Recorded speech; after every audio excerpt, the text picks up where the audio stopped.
ನಮಸ್ಕಾರ ಸ್ನೇಹಿತರೆ, ಸ್ನೇಹ ಲೋಕ KK ಚಾನಲ್ಗೆ ನಿಮ್ಮೆಲ್ಲರಿಗೂ ಸ್ವಾಗತ. ಎಲ್ಲ ಉಪವಾಸಗಳಲ್ಲಿ ಏಕಾದಶಿ ಉಪವಾಸವು ಶ್ರೇಷ್ಠವೆಂದು ಪರಿಗಣಿಸಲಾಗಿದೆ. ಏಕಾದಶಿ ಉಪವಾಸವು ವಿಷ್ಣುವಿಗೆ ಸಮರ್ಪಿತವಾಗಿದೆ. ಜ್ಯೇಷ್ಠ ಮಾಸದ ಶುಕ್ಲ ಪಕ್ಷದ ಏಕಾದಶಿ ತಿಥಿಯಂದು ನಿರ್ಜಲ ಏಕಾದಶಿಯ ಉಪವಾಸವನ್ನು ಆಚರಿಸಲಾಗುತ್ತದೆ. ಈ ಉಪವಾಸವು ಎಲ್ಲ ಆಸೆಗಳನ್ನು ಪೂರೈಸುತ್ತದೆ ಎಂಬ ನಂಬಿಕೆ ಇದೆ. ಈ ಉಪವಾಸವನ್ನು ಆಚರಿಸುವುದರಿಂದ ಇಷ್ಟಾರ್ಥ ಸಿದ್ಧಿಯಾಗುತ್ತದೆ ಮತ್ತು ಎಲ್ಲ ಸಮಸ್ಯೆಗಳಿಂದ ಪರಿಹಾರ ಸಿಗುತ್ತದೆ ಎಂಬ ನಂಬಿಕೆ ಇದೆ. ಹಾಗಾದರೆ 2026ರಲ್ಲಿ ನಿರ್ಜಲ ಏಕಾದಶಿ ಉಪವಾಸ ಯಾವಾಗ ಬಂದಿದೆ? ಏಕಾದಶಿ ತಿಥಿ ಯಾವಾಗ ಪ್ರಾರಂಭವಾಗುತ್ತದೆ, ಯಾವಾಗ ಅಂತ್ಯವಾಗುತ್ತದೆ, ಪೂಜೆಗೆ ಶುಭ ಸಮಯ ಏನು, ಪೂಜಾ ವಿಧಾನ ಹೇಗೆ, ಈ ದಿನ ಯಾವ ಕೆಲಸಗಳನ್ನು ಕೈಗೊಳ್ಳಬೇಕು, ಯಾವ ಕೆಲಸಗಳನ್ನು ಮಾಡಬಾರದು, ಈ ಎಲ್ಲ ಮಾಹಿತಿಯನ್ನು ಇವತ್ತಿನ ಈ ವಿಡಿಯೋದಲ್ಲಿ ತಿಳಿಯೋಣ ಸ್ನೇಹಿತರೆ. ಅದಕ್ಕಿಂತ ಮುಂಚೆ ನೀವು ಇನ್ನೂ ನನ್ನ ಚಾನಲ್ನ ಸಬ್ಸ್ಕ್ರೈಬ್ ಮಾಡ್ಕೊಂಡಿಲ್ಲ ಅಂದರೆ ದಯವಿಟ್ಟು ಸಬ್ಸ್ಕ್ರೈಬ್ ಮಾಡ್ಕೊಳ್ಳಿ, ತಪ್ಪದೆ ಬೆಲ್ಲೈಕನನ್ನು ಕೂಡ ಕ್ಲಿಕ್ ಮಾಡಿ.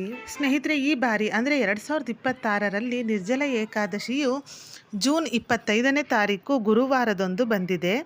ಇನ್ನು ಏಕಾದಶಿ ತಿಥಿ ಪ್ರಾರಂಭ ಮತ್ತು ಅಂತ್ಯವನ್ನು ನೋಡುವುದಾದರೆ, ಏಕಾದಶಿ ತಿಥಿ ಪ್ರಾರಂಭವಾಗುವುದು ಜೂನ್ 24ನೇ ತಾರೀಕು ಸಂಜೆ 6:12 ಪ್ರಾರಂಭವಾಗಿ ಏಕಾದಶಿ ತಿಥಿ ಅಂತ್ಯವಾಗುವುದು ಜೂನ್ 25ನೇ ತಾರೀಕು ರಾತ್ರಿ 8:09. ಸೂರ್ಯೋದಯದ ತಿಥಿಯ ಪ್ರಕಾರ ಈ ಒಂದು ಏಕಾದಶಿ ಅಂದರೆ ನಿರ್ಜಲ ಏಕಾದಶಿಯ ಉಪವಾಸವನ್ನು ಜೂನ್ 25ನೇ ತಾರೀಕು ಗುರುವಾರದಂದು ಆಚರಿಸಲಾಗುತ್ತದೆ. ಹಾಗೆ ಪಾರಾಯಣದ ಸಮಯ ಅಂದರೆ ಉಪವಾಸವನ್ನು ಮುಗಿಸುವ ಸಮಯ ಜೂನ್ 26ನೇ ತಾರೀಕು ಬೆಳಿಗ್ಗೆ 5:25ದಿಂದ 8:13 ಪಾರಾಯಣದ ತಿಥಿಯ ದಿನದೊಂದಿಗೆ ದ್ವಾದಶಿಯು ಕೂಡ ಕೊನೆಗೊಳ್ಳುತ್ತದೆ. ಅಂದರೆ ರಾತ್ರಿ 10:22 ದ್ವಾದಶಿ ಸಮಯ ಕೊನೆಗೊಳ್ಳುತ್ತದೆ. ಇನ್ನು ಏಕಾದಶಿಯ ಆಚರಣೆಯನ್ನು ಮಾಡುವವರು ದಶಮಿ, ಏಕಾದಶಿ, ದ್ವಾದಶಿ 3 ದಿನವೂ ಕೂಡ ಕೆಲವು ನಿಯಮಗಳನ್ನು ಅನುಸರಿಸಬೇಕು. ದಶಮಿಯ ತಿಥಿಯ ದಿನದಿಂದಲೇ ವ್ರತವು ಪ್ರಾರಂಭವಾಗುತ್ತವೆ. ಅಂದರೆ ರಾತ್ರಿ ಸಮಯದಲ್ಲಿ ಲಘು ಆಹಾರವನ್ನು ಮಾತ್ರ ಸೇವಿಸಬೇಕು. ಹಾಗೆ 3 ದಿನವೂ ಕೂಡ ಸಾತ್ವಿಕ ಆಹಾರವನ್ನು ಮಾತ್ರ ಸೇವಿಸಬೇಕು. ಬೆಳಗ್ಗೆ ದಶಮಿಯ ಮರುದಿನ ಏಕಾದಶಿಯ ದಿನದಂದು ಬೆಳಗ್ಗೆ ಬೇಗ ಎದ್ದು ಸ್ನಾನವನ್ನು ಮಾಡಿ ಮಡಿ ಬಟ್ಟೆಯನ್ನು ಧರಿಸಿ ಸೂರ್ಯದೇವರಿಗೆ ಅರ್ಘ್ಯವನ್ನು ಅರ್ಪಿಸಿ ಉಪವಾಸದ ಪ್ರತಿಜ್ಞೆಯನ್ನು ತೆಗೆದುಕೊಳ್ಳಬೇಕು. ಸೂರ್ಯನಿಗೆ ಅರ್ಘ್ಯವನ್ನು ಅರ್ಪಿಸುವಾಗ ಓಂ ಸೂರ್ಯಾಯ ನಮಃ ಎಂಬ ಮಂತ್ರವನ್ನು ಪಠಿಸಿ ಪೂಜೆ ಮಾಡಿ ಉಪವಾಸವನ್ನು ಆಚರಿಸುವ ಪ್ರತಿಜ್ಞೆಯನ್ನು ತೆಗೆದುಕೊಳ್ಳಬೇಕು. ಯಾವ ರೀತಿ ನೀವು ಉಪವಾಸವನ್ನು ಮಾಡುತ್ತೀರೋ ಅದೇ ರೀತಿಯಾಗಿ ವಿಷ್ಣುವಿನಲ್ಲಿ ಬೇಡಿಕೊಳ್ಳುತ್ತಾ, ಇಲ್ಲ ನಿರ್ಜಲ ಏಕಾದಶಿಯನ್ನು ಆಚರಿಸುವವರು ಅಂದರೆ ನೀರಿಲ್ಲದೆ ಏಕಾದಶಿಯ ವ್ರತವನ್ನು ಆಚರಿಸುವವರು ಅದೇ ರೀತಿಯಾಗಿ ಸಂಕಲ್ಪವನ್ನು ತೆಗೆದುಕೊಳ್ಳಬೇಕು. ಅದು ಸಾಧ್ಯವಾಗದವರು ಅಂಥವರು ಆಹಾರವನ್ನು ತ್ಯಜಿಸಿ ನೀರನ್ನು ಸೇವನೆ ಮಾಡಿ ನಾನು ಈ ಒಂದು ಉಪವಾಸವನ್ನು ಮಾಡುತ್ತೇನೆ ಎಂಬ ಪ್ರತಿಜ್ಞೆಯನ್ನು ತೆಗೆದುಕೊಳ್ಳಬೇಕು. ಅಂದರೆ ನೀವು ಯಾವ ರೀತಿಯಾಗಿ ಈ ಒಂದು ಉಪವಾಸವನ್ನು ಆಚರಿಸುತ್ತೀರೋ ಅದೇ ರೀತಿಯಾಗಿ ವಿಷ್ಣುವಲ್ಲಿ ಬೇಡಿಕೊಳ್ಳುತ್ತಾ ಉಪವಾಸದ ಪ್ರತಿಜ್ಞೆಯನ್ನು ತೆಗೆದುಕೊಳ್ಳಿ. ನಿರ್ಜಲ ಎಂದರೆ ನೀರಿಲ್ಲದೆ ಉಪವಾಸವನ್ನು ಆಚರಿಸುವುದು. ಸಾಧ್ಯವಾದರೆ ಆದಷ್ಟು ನೀರಿಲ್ಲದೆ ಉಪವಾಸವನ್ನು ಆಚರಣೆ ಮಾಡಿ. ಪೂಜಾ ಸ್ಥಳದಲ್ಲಿ ವಿಷ್ಣುವಿನ ಫೋಟೋ ಅಥವಾ ವಿಗ್ರಹವನ್ನು ಸ್ಥಾಪನೆ ಮಾಡಿ. ವಿಷ್ಣುವಿನ ಫೋಟೋ ಅಥವಾ ವಿಗ್ರಹ ಇಲ್ಲ ಎನ್ನುವವರು ವಿಷ್ಣುವಿನ ರೂಪವಾದ ಶ್ರೀಕೃಷ್ಣ ಇರ್ಬೋದು, ರಾಮನ ಅವತಾರ ಆಗಿರ್ಬೋದು, ಯಾವುದಾದರೂ ಒಟ್ಟಿನಲ್ಲಿ ವಿಷ್ಣುವಿನ ಅವತಾರದ ಫೋಟೋ ನಿಮ್ಮ ಮನೆಯಲ್ಲಿದ್ದರೆ ಅದನ್ನೇ ಕೂಡ ನೀವು ಸ್ಥಾಪನೆ ಮಾಡಿ ಪೂಜೆ ಮಾಡಬಹುದು.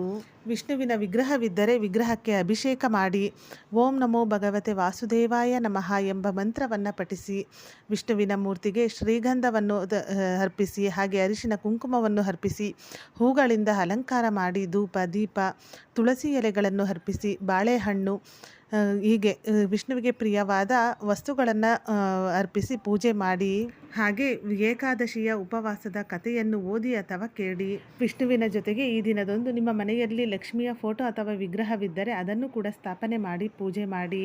ದಿನವಿಡೀ ಉಪವಾಸವಿದ್ದು ವಿಷ್ಣುವಿನ ಸ್ಮರಣೆ ಮಾಡಿ ಬೆಳಿಗ್ಗೆ ಅಂದರೆ ದ್ವಾದಶಿಯ ದಿನದಂದು ವಿಷ್ಣುವನ್ನು ಪೂಜಿಸಿದ ನಂತರ ಬ್ರಾಹ್ಮಣರಿಗೆ ಅಥವಾ ನಿರ್ಗತಿಕರಿಗೆ ಆಹಾರವನ್ನು ನೀಡಿ ದಾನವನ್ನು ಮಾಡಿ ನಂತರ ಪಾರಾಯಣದ ಸಮಯದಲ್ಲಿ ಉಪವಾಸವನ್ನು ಮುಗಿಸಿ. ಇನ್ನು ಈ ವ್ರತವನ್ನು ಆಚರಿಸುವಾಗ ಯಾವ ನಿಯಮಗಳನ್ನು ಪಾಲಿಸಬೇಕು, ಯಾವ ಕೆಲಸಗಳನ್ನು ಕೈಗೊಳ್ಳಬೇಕು, ಯಾವ ಕೆಲಸಗಳನ್ನು ಕೈಗೊಳ್ಳಬಾರದು ಎಂದರೆ, ಏಕಾದಶಿಯ ಉಪವಾಸದ ಸಮಯದಲ್ಲಿ ತುಳಸಿಯನ್ನು ಕೀಳಬಾರದು. ಅಂದರೆ ತುಳಸಿ ಎಲೆಗಳನ್ನು ಈ ದಿನದಂದು ಕೀಳಬಾರದು. ಪೂಜೆಗೆ ಬಳಸುವುದಾದರೆ ನೀವು ಒಂದು ದಿನದ ಮುಂಚಿತವಾಗಿಯೇ ತುಳಸಿ ಎಲೆಗಳನ್ನು ಕಿತ್ತಿಟ್ಟುಕೊಂಡು ಪೂಜೆಯಲ್ಲಿ ಬಳಸಬೇಕು. ತುಳಸಿ ಇಲ್ಲದೆ ವಿಷ್ಣುವಿನ ಪೂಜೆ ಅಪೂರ್ಣ ಎಂಬ ನಂಬಿಕೆ ಇದೆ. ಆದ್ದರಿಂದ ಒಂದು ದಳ ತುಳಸಿಯನ್ನಾದರೂ ಈ ದಿನದಂದು ಅರ್ಪಣೆ ಮಾಡಿ ವಿಷ್ಣುವನ್ನು ಪೂಜೆ ಮಾಡಬೇಕು.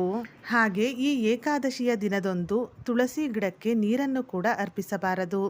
ಏಕೆಂದರೆ ಈ ದಿನ ತುಳಸಿ ಮಾತೆಯು ಕೂಡ ಏಕಾದಶಿಯ ವ್ರತವನ್ನು ಆಚರಿಸುತ್ತಾರೆ, ಅಂದರೆ ಉಪವಾಸವನ್ನು ಆಚರಿಸುತ್ತಾರೆ ಎಂಬ ನಂಬಿಕೆ ಇದೆ. ಆದ್ದರಿಂದ ತುಳಸಿ ಗಿಡಕ್ಕೆ ಈ ದಿನ ನೀರನ್ನು ಅರ್ಪಿಸಬೇಡಿ. ಹಾಗೆ ಈ ಒಂದು ವ್ರತವನ್ನು ಆಚರಿಸುವವರು ಕೆಟ್ಟ ಆಲೋಚನೆಗಳನ್ನು ಮಾಡಬಾರದು. ಒಳ್ಳೆಯ ಆಲೋಚನೆಗಳನ್ನು ಮನಸ್ಸಿನಲ್ಲಿಟ್ಟುಕೊಳ್ಳಬೇಕು. ಈ ದಿನ ಯಾರನ್ನೂ ಕೂಡ ನಿಂದಿಸಬಾರದು. ನಿಮ್ಮ ಕೈಲಾದ ಮಟ್ಟಿಗೆ ಈ ದಿನ ದಾನ ಧರ್ಮವನ್ನು ಮಾಡುವುದು ಒಳ್ಳೆಯದು. ಸ್ನೇಹಿತರೆ, ಈ ವಿಡಿಯೋದಲ್ಲಿ ನಿರ್ಜಲ ಏಕಾದಶಿ ಈ ಬಾರಿ ಯಾವ ದಿನ ಬಂದಿದೆ, ಏಕಾದಶಿ ತಿಥಿ ಯಾವಾಗ ಪ್ರಾರಂಭವಾಗುತ್ತದೆ, ಯಾವಾಗ ಅಂತ್ಯವಾಗುತ್ತದೆ, ಹಾಗೆ ಪೂಜೆಗೆ ಶುಭ ಸಮಯ ಏನು, ಈ ಏಕಾದಶಿಯನ್ನು ಯಾವ ರೀತಿ ಆಚರಣೆ ಮಾಡಬೇಕು, ಈ ಎಲ್ಲ ಮಾಹಿತಿಯನ್ನು ತಿಳಿಸಿದ್ದೇನೆ. ಇವತ್ತಿನ ಈ ವಿಡಿಯೋ ನಿಮಗೆ ಇಷ್ಟವಾದಲ್ಲಿ ವಿಡಿಯೋನ ಲೈಕ್ ಮಾಡಿ, ಹಾಗೆ ನಿಮ್ಮ ಫ್ರೆಂಡ್ಸ್ ಆ್ಯಂಡ್ ಫ್ಯಾಮಿಲಿಗೂ ಈ ವಿಡಿಯೋವನ್ನು ಶೇರ್ ಮಾಡಿ. ಇದೇ ಥರದ ಮತ್ತಷ್ಟು ಮಾಹಿತಿಗಾಗಿ ಸ್ನೇಹಲೋಕ KK ಚಾನಲ್ನ ಸಬ್ಸ್ಕ್ರೈಬ್ ಮಾಡಿಕೊಂಡು ಸಪೋರ್ಟ್ ಮಾಡಿ. ಕೊನೆ ತನಕ ವಿಡಿಯೋ ನೋಡಿದ ಎಲ್ಲರಿಗೂ ಧನ್ಯವಾದಗಳು. ಸರ್ವೇ ಜನ ಸುಖಿನೋ ಭವಂತು.